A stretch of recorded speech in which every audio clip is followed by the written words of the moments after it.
Bonjour Elisa, Bonjour à tous. bienvenue sur la chaîne YouTube CB Math Elisa. Dans cette vidéo, nous allons vous présenter les développements pour la leçon fonction exponentielle dont la présentation du plan vous a été présentée dans une précédente vidéo. Alors, on va commencer par démontrer l'unicité de la fonction exponentielle. On rappelle qu'il existe une unique fonction f de R dans R dérivable telle que f' est égal à f et f de 0 est égal à 1. Cette fonction est appelée fonction exponentielle et on la note exp. Alors, tout d'abord, on peut remarquer que la dérivée de l'exponentielle, c'est elle-même. Donc, exponentielle prime est égal à exponentielle.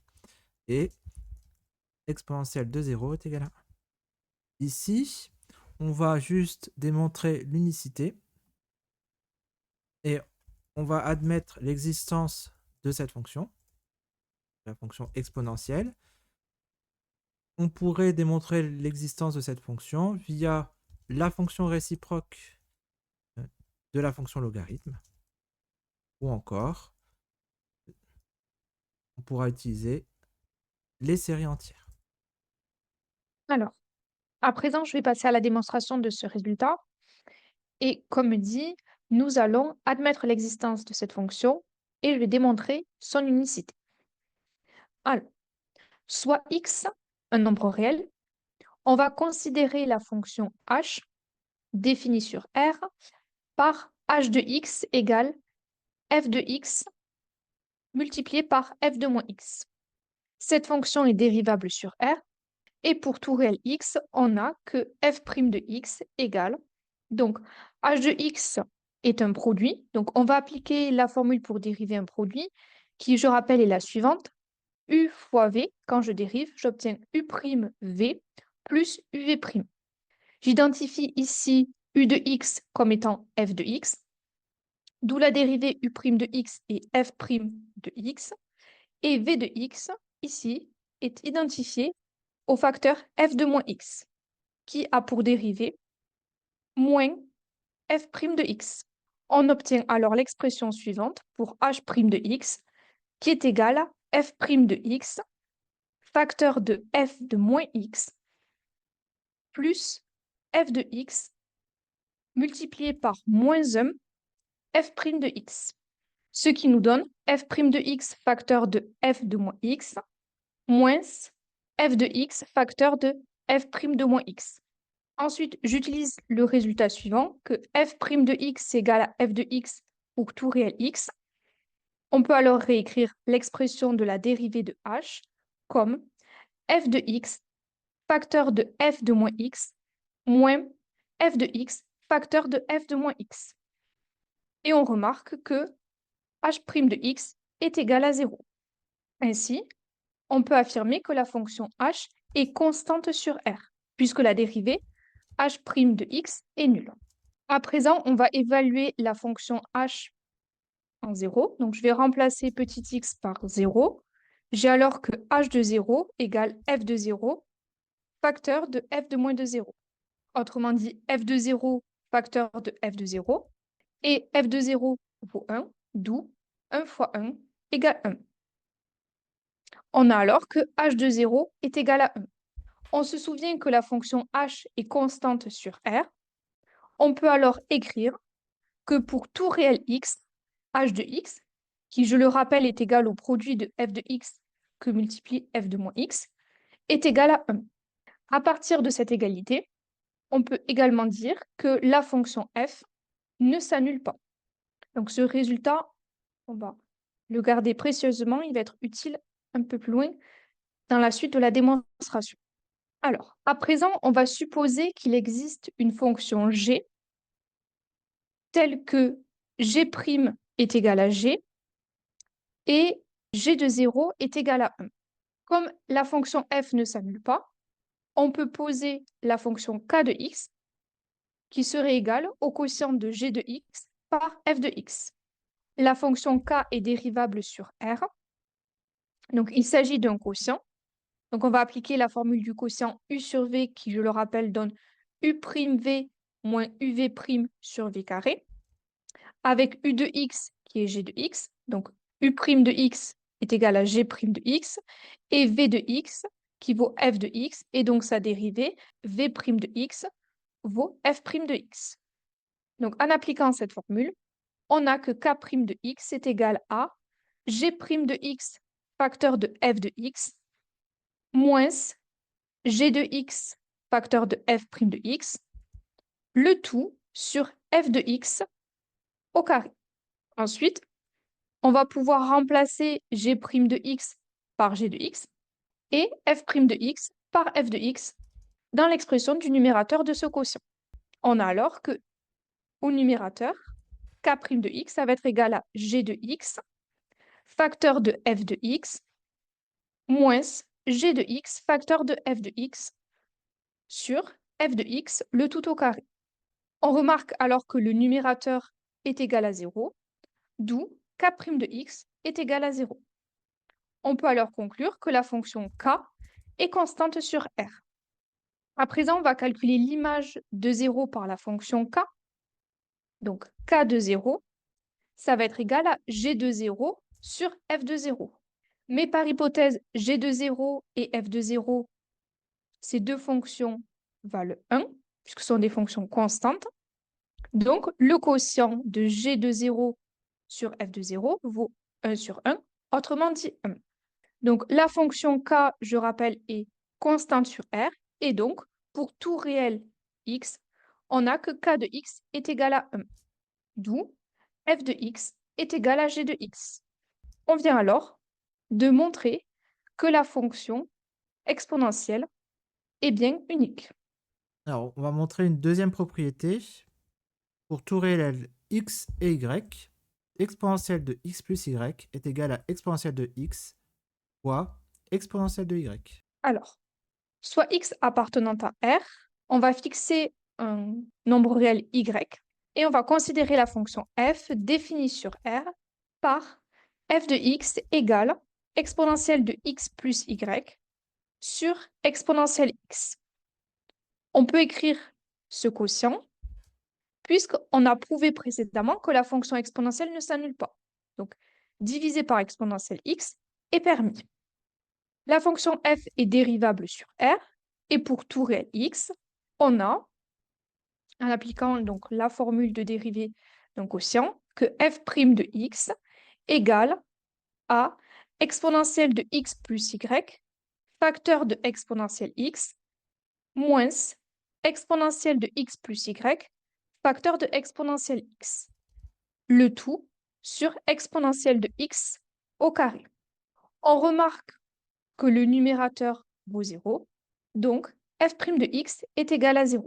Petite précision, exponentielle de x plus y, quand on le dérive, on obtient bien exponentielle de x plus y. Pourquoi? Puisque c'est de la forme exponentielle u. La dérivée de exponentielle u, c'est u' exponentielle u. Ici, on pose que u, c'est x plus y, mais y, c'est une constante. Donc, quand on dérive le x plus y, il reste simplement 1, puisque la dérivée de x, c'est 1. D'où la dérivée de exponentielle de x plus y, c'est 1 fois exponentielle de x plus y. On a montré que f' de x est égal à 0 pour tout réel x. Ainsi, la fonction f est constante sur R. On va évaluer la fonction f en x égale à 0. Et on a que f de 0, ça va être exponentielle de 0 plus y sur exponentielle de 0. Mais exponentielle de 0, ça fait 1. Donc au numérateur, il va rester exponentielle de y et au dénominateur 1. Autrement dit, f de 0 est égal à exponentielle de y. Donc pour tout réel x, f de x égale exponentielle de y. Mais f de x, c'est égal au quotient de exponentielle de x plus y sur exponentielle x. Et on vient de montrer que f de x est égal à exponentielle de y. Donc, de ces deux égalités, on en déduit que le quotient exponentielle x plus y sur exponentielle x est égal à exponentielle de y. Ainsi, pour conclure, pour tout réel x et y, exponentielle de x plus y, c'est égal au produit de exponentielle x par exponentielle y. Troisième développement, on va étudier le signe de l'exponentielle et on va montrer que pour tout réel x, exponentielle de x est strictement supérieure à 0. Alors, soit x appartenant à R, on remarque que exponentielle x, c'est exponentielle 1x. Et 1x, on peut le voir comme étant la somme de x sur 2 et x sur 2. Donc, exponentielle x, ça va être égal à exponentielle de x sur 2 que multiplie exponentielle de x sur 2. Pourquoi? Car exponentielle de a que multiplie exponentielle b, c'est égal à exponentielle de a plus b. Mais exponentielle de x sur 2 que multiplie exponentielle de x sur 2, c'est simplement égal à exponentielle de x sur 2, le tout au carré. Mais par définition, un carré, c'est positif ou nul. Mais comme vu précédemment, la fonction exponentielle ne s'annule pas. A fortiori, elle est strictement positive. Donc, pour tout réel x, exponentielle de x est strictement positif. Alors maintenant, on va démontrer une inégalité grâce à la convexité de la fonction exponentielle. Soit a et b deux nombres réels, on va montrer que exponentielle de a plus b sur 2, c'est inférieur ou égal à 1 demi facteur de exponentielle de a plus exponentielle b. Alors, tout d'abord, on va montrer que la fonction exponentielle est une fonction convexe. Donc, il y a x associe exponentielle x est convexe sur R. On a f' est égal à f, donc f' de x est égal à f de x pour tout x appartenant à R. Et donc, f seconde, on peut le voir comme étant la dérivée de f', donc f seconde, qui est égal à f', et c'est égal à, et on a dit que f' est égal à f, donc f', c'est égal à f', fois f'. Or, pour tout réel x, on sait que l'exponentielle est strictement positif.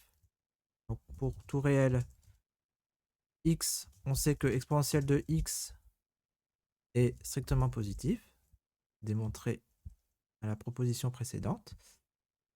Et donc, f seconde de x est supérieur à 0. La dérivée est égale à la fonction elle-même, et donc la dérivée seconde était aussi égale à la fonction elle-même. Puisque la dérivée seconde de la fonction exponentielle est strictement positive, sur R, on peut dire que la fonction exponentielle est donc convexe sur R.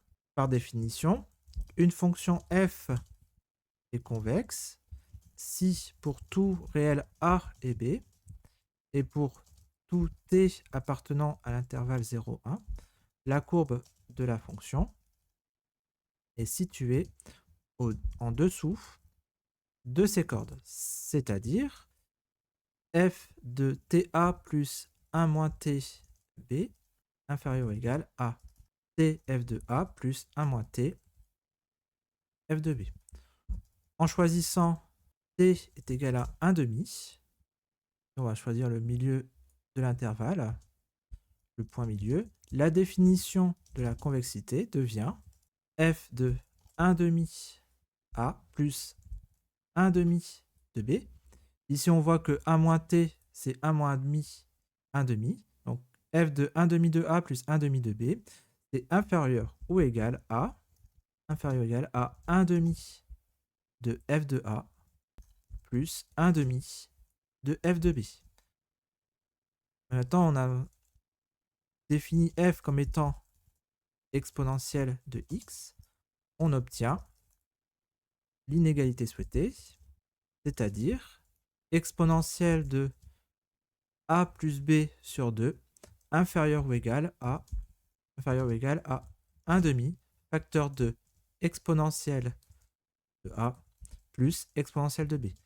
Alors bien entendu, ici on a utilisé la notation avec e puissance, mais ici, bon, on avait vu dans la présentation du plan que e puissance, c'est la même chose que exponentielle de l'image. Autre méthode, on pouvait considérer u est égal à exponentielle de a sur 2 et v égale à exponentielle de b sur 2.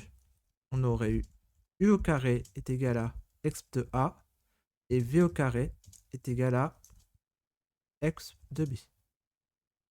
Et on aurait pu appliquer l'identité remarquable qui nous dit que u plus v au carré est égal à u carré plus 2uv plus v au carré. Ça, je vous laisse en exercice appliquer l'autre méthode pour démontrer l'inégalité de convexité. Alors, pour ce dernier développement, on va s'intéresser à une intégrale convergente. Alors, on va étudier la convergence de l'intégrale suivante. Donc, intégrale entre 1 et plus l'infini, t exposant x moins 1, exponentielle moins t dt. Alors ici, on peut remarquer que l'intégrande, donc l'intégrande f de t, donc en fait, on va intégrer en fonction de t, c'est t puissance x moins 1 exponentielle de moins t, et continue sur l'intervalle 1 plus infini. Donc ici, le problème de convergence se posera en t qui tend vers plus infini. Donc le seul problème de convergence se pose en plus infini. Alors, on peut remarquer que pour tout t supérieur ou égal à la 1, t puissance x moins 1 est strictement supérieur à 0. Et exponentielle de moins t est aussi strictement supérieur à 0. Donc, on voit que f de t est strictement supérieur à 0 sur l'intervalle 1 plus infini. On peut donc appliquer les théorèmes de comparaison pour les intégrales de fonctions positives. On a limite quand t tend vers plus infini de t puissance n f de t, c'est égal à limite quand t tend vers plus infini de t puissance n fois t puissance x moins 1 fois exponentielle moins t, fois limite quand t tend vers plus infini de t puissance n plus x moins 1 exponentielle de moins t. Or, par le théorème des croissances comparées, les limites que l'on a vues, on peut voir, bon, bien entendu, on a vu quand n appartenant à n, mais ce résultat de croissance comparée s'étend pour tout exposant alpha réel.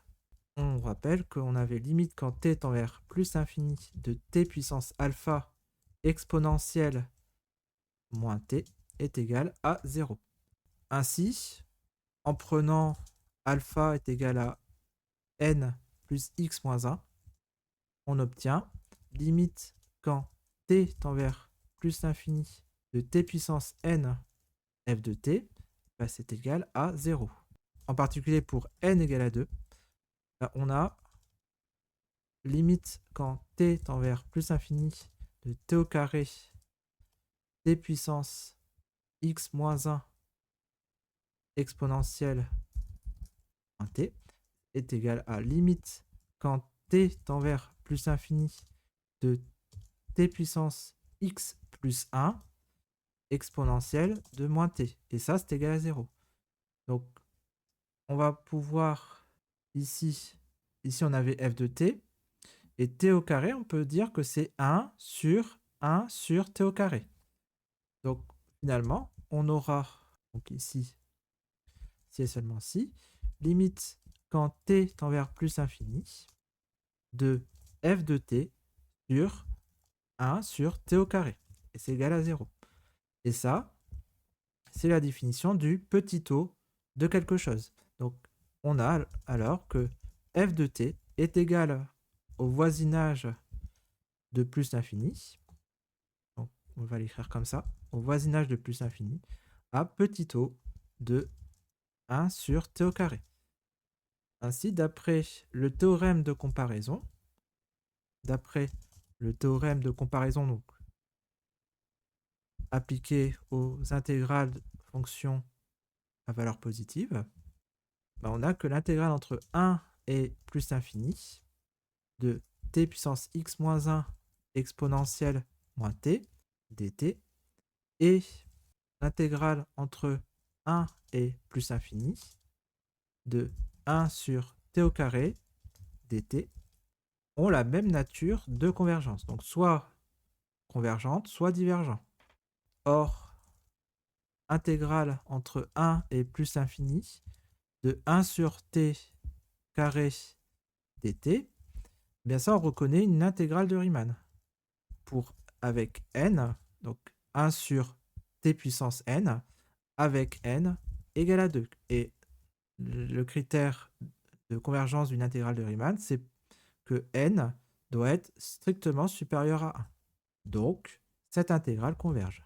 Comme l'intégrale entre 1 et plus infini de t puissance x moins 1 exponentielle moins t dt et intégrale entre 1 et plus infini de 1 sur t au carré dt ont la même nature de convergence, on peut conclure que l'intégrale entre 1 et plus infini de t puissance x moins 1 exponentielle moins t dt converge. Bien, la vidéo est maintenant terminée. Merci de l'avoir suivi. Un like, un abonnement ou un commentaire sont toujours les bienvenus. Vous pouvez aussi regarder les liens en bas de la description si vous voulez soutenir notre travail. Bon courage dans vos révisions du CAPES et à bientôt pour de nouvelles aventures mathématiques. À bientôt, au revoir.